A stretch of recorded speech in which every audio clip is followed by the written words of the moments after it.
चलिए बड़ी खबर बता देते हैं। दौसा में एक कार से 62 किलो चांदी बरामद की गई है। साथ ही 2.5 लाख रुपए भी पुलिस ने चांदी के साथ ही 2.5 लाख रुपए बरामद किए हैं। टोल प्लाजा के पास पुलिस ने यह कार्रवाई की, साथ ही 4 आरोपियों को गिरफ्तार किया है। ये बड़ी खबर दौसा से आपको बता रहे हैं। ज्यादा जानकारी के लिए बात करते हैं सहयोगी आशीष से। आशीष, क्या जानकारी है? बिल्कुल, ये सिकंदरा थाना इलाके में सिकंदरा टोल प्लाजा के समीप ये पुलिस की कार्रवाई हुई है।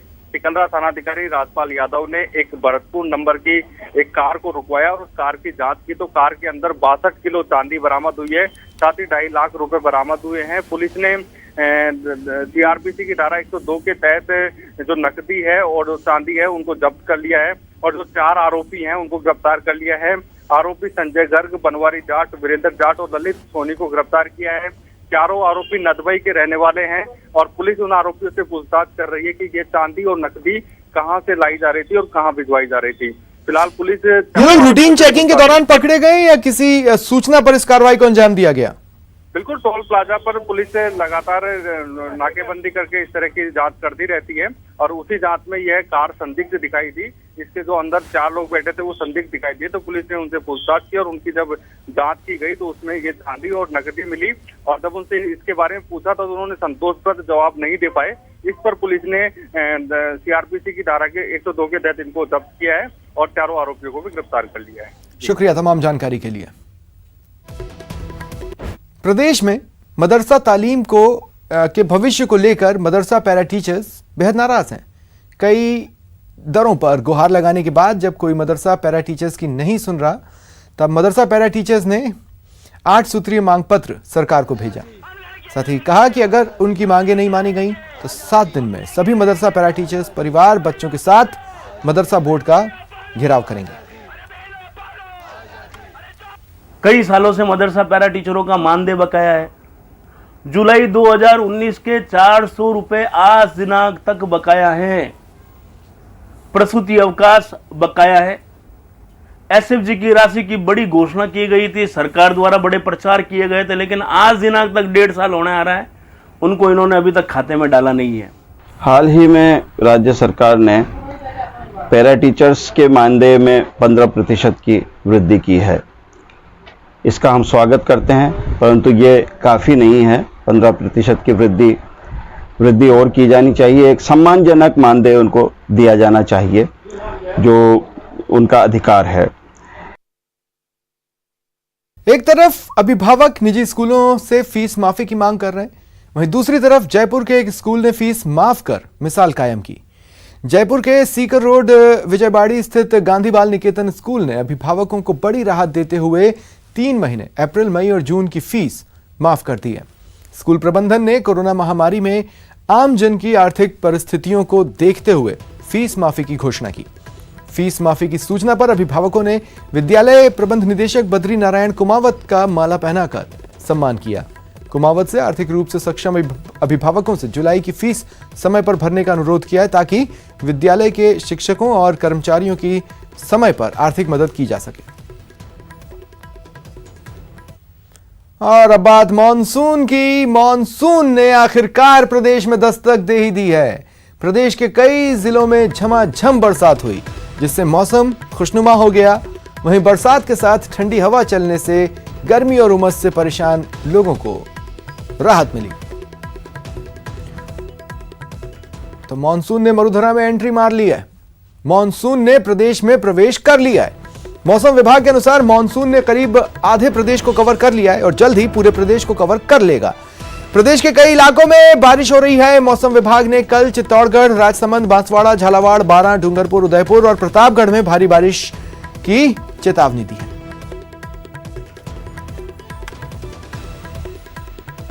मानसून की एंट्री हो चुकी है। जी हां, दक्षिण पश्चिम मानसून ने प्रदेश में प्रवेश कर लिया है। अब से कुछ देर पहले ही भारतीय मौसम विभाग ने ये साफ किया है कि मानसून की जो है वो प्रदेश में प्रवेश कर चुका है और ना सिर्फ प्रवेश किया है बल्कि मानसून के लगातार सक्रिय होने का तस्वीर ये है कि मानसून ने अब तक आधे राजस्थान को कवर भी कर लिया है। मानसून की नॉर्दर्न लिमिट इस वक्त जैसलमेर, पाली, सवाई माधोपुर होते हुए उत्तर प्रदेश के मैनपुरी, बिजनौर तक जा रही है, साथ ही पंजाब के पठानकोट तक पहुंची है। देखिए ये जो लाइन है ये बता रही है कि मानसून की नॉर्दर्न लिमिट जो है वो कितने क्षेत्र को कवर कर चुकी है। यानी जिस बात का इंतजार काफी दिनों से प्रदेशवासी कर रहे थे, आखिरकार वो पल आ चुका है और मानसून ने प्रदेश में प्रवेश कर लिया है। मानसून में प्रदेश में प्रवेश के साथ ही झमाझम बारिश का दौर भी शुरू हो चुका है। मौसम विभाग के अनुसार दक्षिण राजस्थान के कुछ इलाकों में बारिश का दौर देखने को मिल रहा है और अगले कुछ दिनों तक प्रदेश में बारिश का जो दौर है लगातार जारी रहेगा और कुछ इलाकों में भारी बारिश भी हो सकती है, ये मौसम विभाग का कहना है। साथ ही मौसम विभाग ने यह भी संभावना जताई कि अगले कुछ दिनों में मानसून जो है वो पूरे प्रदेश को कवर कर लेगा। अभी चूंकि आधे राजस्थान को ही मानसून कवर कर पाया है और अगले 1-2 दिनों में जिस प्रकार की फेवरेबल कंडीशन बन रही है उसके हिसाब से मौसम विभाग का यह कहना है कि अगले कुछ दिनों में मानसून पूरे प्रदेश को कवर कर लेगा। यानी अब चूंकि मानसून प्रदेश में प्रवेश कर चुका है तो प्रदेश में झमाझम बारिश का दौर देखने को मिलेगा। मानसून की पहली बारिश से अजमेर शहर सराबोर हो गया। एक और मौसम के बदले मिजाज से लोगों को राहत मिली, वहीं दूसरी ओर बारिश की वजह से सड़कें सरोवर में बदल गईं। करीब 20 मिनट तक जोरदार बारिश हुई और घर से बाहर तक पानी का दरिया नजर आने लगा। वहीं दौसा में आज मानसून की पहली बारिश हुई। हालांकि यह बारिश दौसा जिला मुख्यालय पर नहीं हुई, सिकराय और बांदीकुई क्षेत्र में झमाझम बारिश हुई। वहीं बारिश से खेतों में पानी भर गया, जिससे किसानों के चेहरे खिल उठे हैं। क्षेत्र में हुई बारिश के बाद किसान अब बुआई की तैयारियों में जुट गए। जिले में बदले मौसम के चलते कई इलाकों में जमकर बारिश हुई है। भरतपुर में भी मौसम का मिजाज बदला और जिले के अधिकांश इलाकों में झमाझम बरसात हुई। मौसम खुशनुमा हो चला है, जिससे लोगों को गर्मी और उमस से राहत मिली। करीब 1 घंटे तक बरसात हुई, जिससे सड़कें पानी से लबालब हो गईं। वहीं पहली बरसात ने नगर निगम की कार्यशैली की पोल तो खोल दी है। उधर धौलपुर में भी झमाझम बारिश हुई है। गर्मी से भी राहत मिली, लेकिन आफत भी देखने को मिली। थोड़ी देर की बारिश में गलियों में पानी भर गया, सड़कें सरोवर सी नजर आने लगी। इसके साथ ही तैयारियां जिनके दावे निगम के द्वारा किए जाते हैं उनकी पोल भी खुल गई।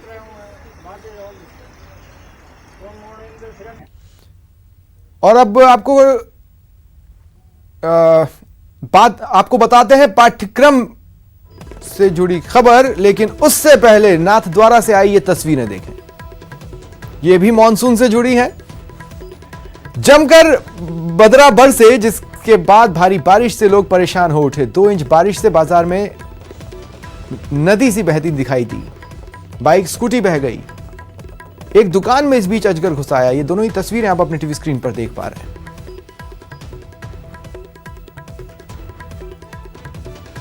और अब बात पाठ्यक्रम की कर लेते हैं। राजस्थान सरकार का 10वीं कक्षा की किताब में बदलाव को लेकर विवाद शुरू हो गया है, जिसमें खास तौर पर महाराणा प्रताप से जुड़े तथ्यों में बदलाव को लेकर सियासत शुरू हो गई है। वहीं लेखक ने भी किताब में बदलाव को नैतिक रूप से गलत बताया।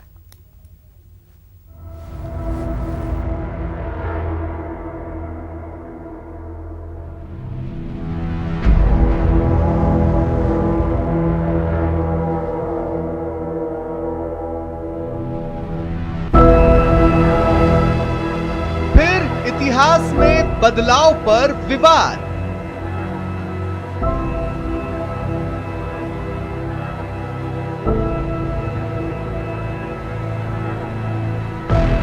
प्रताप के प्रताप से छेड़छाड़।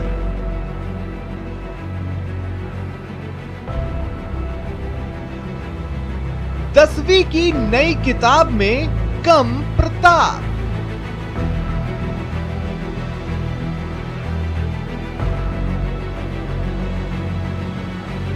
संशोधन समिति की अनुशंसा पर काटछाट।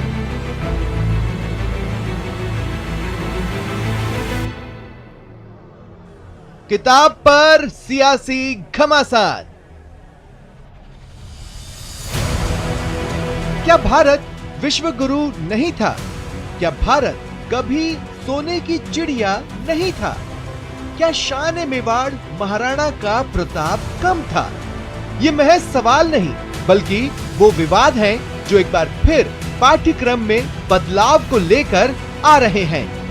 जी हां, सूबे में पाठ्यक्रम पॉलिटिक्स जारी है और किताब में इतिहास एक बार फिर बदल रहा है।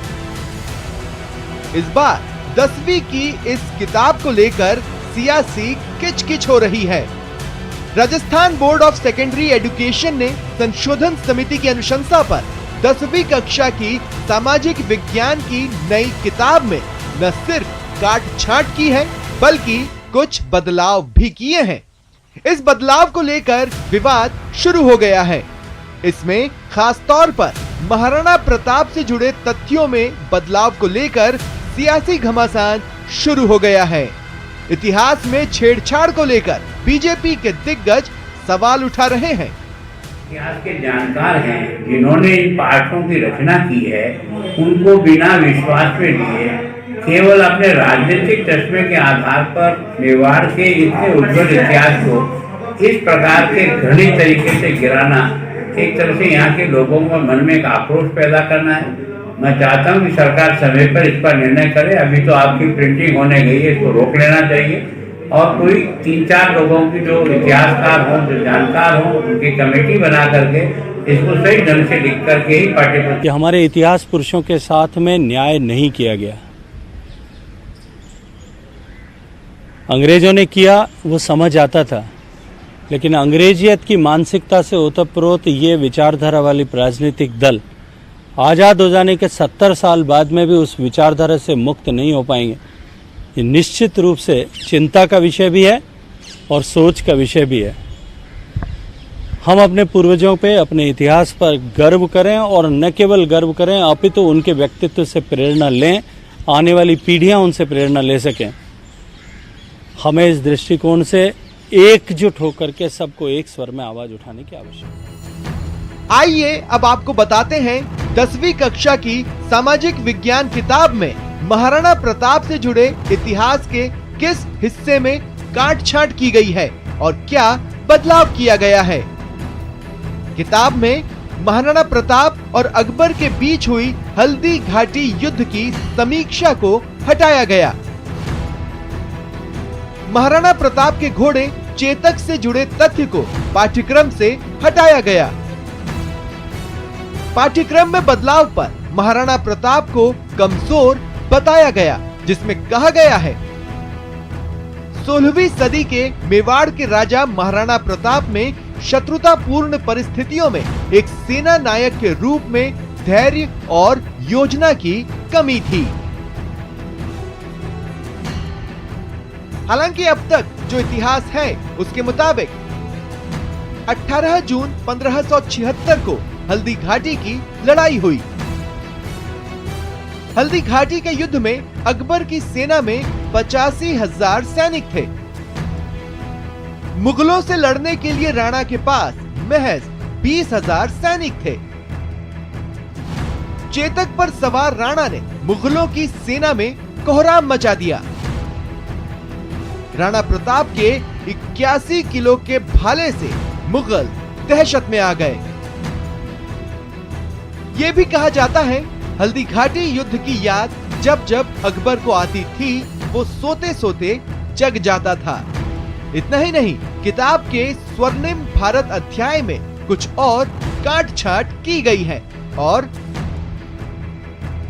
भारत के विश्व गुरु और सोने की चिड़िया कहे जाने वाले हिस्से को हटा दिया गया। भारत की प्राचीन सभ्यता के विकसित होने के हिस्से को हटाया गया।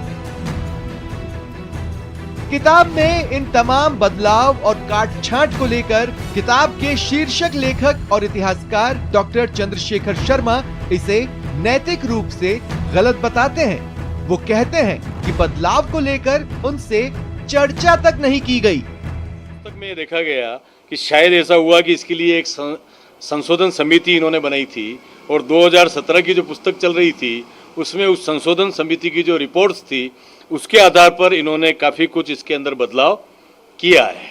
और वो बदलाव मेरे लिए बड़ा आश्चर्यजनक है क्योंकि मैं लेखक होने के नाते मुझे इसकी जानकारी नहीं थी कि ये बदलाव किया जा रहा है। अच्छा होता कि डेमोक्रेटिक वे में मुझे उसकी जानकारी होती। और उन्होंने कुछ इसके अंदर ऐड भी किया है। तो उस एडिशन की भी मुझे जानकारी होती कि आपके उस चैप्टर में ये ऐड किया जा रहा है। तो ये एक बड़ा मतलब कि मैं मानता हूँ कि नैतिक दृष्टि से भी और नियमों की दृष्टि से भी ये चीज उचित है। हल्दी घाटी युद्ध में महाराणा प्रताप और मान सिंह के बीच हुए संग्राम के तथ्यों को हटाने को लेकर शीर्षक लेखक सवाल कर रहे हैं कि किताब में उसका वर्णन तो हटा दिया है लेकिन तस्वीरों को नहीं हटाया गया। मान सिंह के ऊपर महाराणा प्रताप के द्वारा आक्रमण किया गया था भाले का, और मान सिंह ने हाथी के ओहदे में छुप करके अपनी प्राण रक्षा की थी, और उस हाथी का जो महावत था वो महावत उस हमले में मारा गया, और मान सिंह का जो हाथी था वो असंतुलित हो गया। तो ये एक मैं मानता हूँ कि इतिहास प्रसिद्ध घटना है, और इसकी कई फोटोग्राफ्स वगैरह भी मिलते हैं। और सबसे बड़ी आश्चर्य की बात है कि इसके रिगार्डिंग जो फोटोग्राफ है वो तो किताब में एज इट इज दिया गया है। फिलहाल इतना ही, मुझे दें इजाजत, नमस्कार।